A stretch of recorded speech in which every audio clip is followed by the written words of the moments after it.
अगर लगे कि लोगों को हमारी ज़रूरत है तो ये हमारा वहम है, और ये लगे कि लोगों को सिर्फ हमारे से मतलब है अगर, तो ये हमारा अहम है।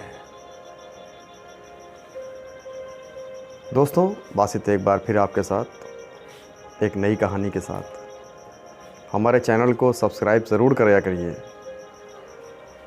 लाइक करिए और शेयर करिए। ये कहानी है एक 12 साल के बच्चे की, जो हमेशा दौड़ में, रेस में हमेशा जीतता है, कभी हारता नहीं है। वो ओलंपिक के लिए ट्राई करता है, सोचता है मेरा शायद ओलंपिक में बन जाए काम, मैं चला जाऊं और देश के नाम एक दौड़ जीतूं। बहरहाल वो अपने घर में अपने माँ बाप से कहता है कि मुझे इसी फील्ड में आगे जाना है। घर वाले भी तैयार हो जाते हैं, कोई ऐसी बात नहीं होती। बहुत मेहनत करता है, जितनी भी रेस करता है सब में जीतता है, कभी हारता नहीं। एक बार उसी के शहर में एक प्रतियोगिता होती है, एक कंपटीशन होता है, जिसमें उसके उम्र के ही 2 बच्चे और रहते हैं, सेम एज के। उसकी उम्र 12 साल रहती है। रेस का कंपटीशन रहता है। जिस स्टेडियम में ये प्रोग्राम होता है, वहाँ पूरा स्टेडियम भरा रहता है ऑडियंस से, और सबकी ज़बान पे उसी लड़के का नाम रहता है, उसी के जीतने का नाम रहता है। बहरहाल कुछ देर के बाद रेस शुरू होती है, और जो जज रहते हैं वहाँ के विद्वान एक प्रोफेसर रहते हैं, उसी शहर के बुज़ुर्ग रहते हैं।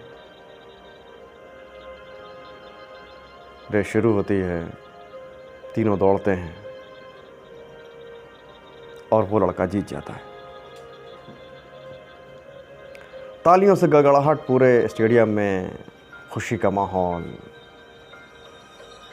सब नाचते रहते हैं। वो लड़का भी बड़ा एक्साइटेड हो जाता है खुशी के मारे।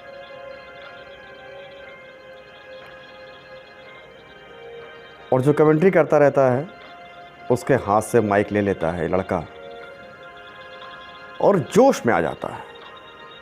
उसका कॉन्फिडेंस लेवल काफ़ी ऊंचा हो जाता है, और ये कहता है माइक लेके कि जो भी चाहे हमसे रेस कर सकता है, जिसकी भी मन हो, जिसकी मर्जी हो। इस बार 2 लड़के और नए आते हैं, जो इससे एज में बड़े रहते हैं। रेस शुरू होती है फिर से एक बार, क्योंकि इसका कॉन्फिडेंस लेवल तो हाई रहता ही है। रेस शुरू होती है, दौड़ते हैं तीनों, और इस बार फिर वो लड़का जीत जाता है और दौड़ के आता है उस विद्वान के पास, पैर छूता है, आशीर्वाद लेता है। कहता है, सर, मैं ज़िंदगी में मैंने कभी कोई रेस हारी नहीं थी, तो मैं कैसे हार सकता था? मैं कभी नहीं हारा। वो विद्वान उसकी बात को सुनते हैं और कहते हैं, तुम्हें मेरे लिए एक रेस और। इस बार सारी ऑडियंस वो खुश हो जाती है कि चलो, कम से कम जहां मुझे एक रेस देखना था, वहां तीसरी रेस भी देखने को मिलेगी। और वो बुज़ुर्ग कहते हैं कि इस बार जो आपके कॉन्टेस्टेंट, आपके जो साथ होंगे दौड़ने वाले, वो मेरी चॉइस के होंगे। कहता कोई बात नहीं, बेशक।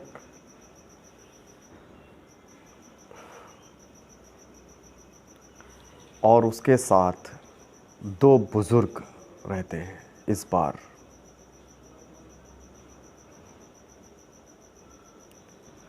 जिनकी उम्र 65 साल होती है, जो व्यक्ति रहते हैं वो आँखों से देख नहीं सकते, और दूसरी जो रहती हैं वो अम्मा जी रहती हैं जो बहुत बुज़ुर्ग रहती हैं। अब इस बार लड़का कुछ परेशान सा हो जाता है, उसकी हवाइयाँ कुछ उड़ जाती हैं कि ये किस टाइप की रेस होगी, और वो विद्वान से पूछता है कि सर ये आप क्या चाहते हैं, आखिर इनके साथ मैं रेस कैसे मैं रेस इनके साथ कर सकता हूँ। कि नहीं, तुम्हें रेस करना पड़ेगा। एक तरफ वो बूढ़ी माँ रहती हैं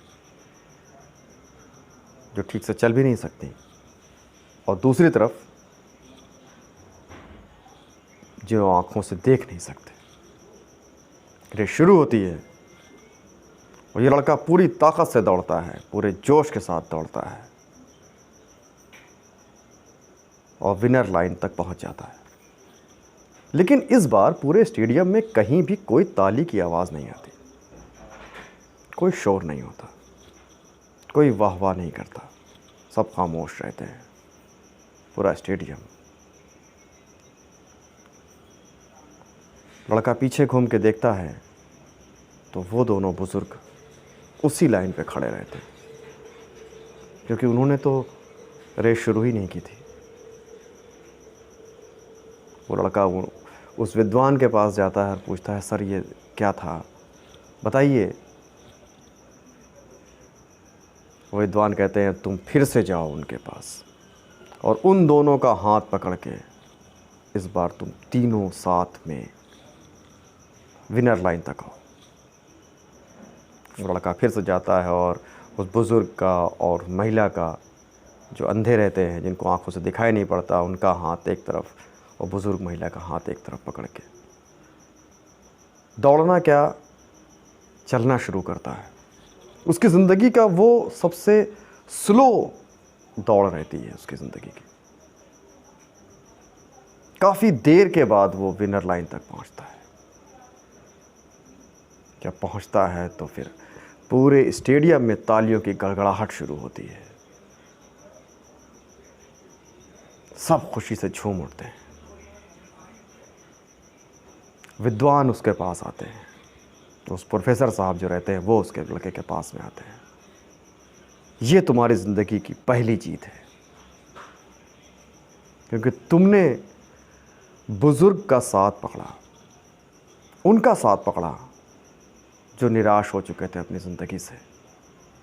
तुमने उनके साथ जीत हासिल की है। ये तुम्हारी ज़िंदगी की सबसे बड़ी जीत है।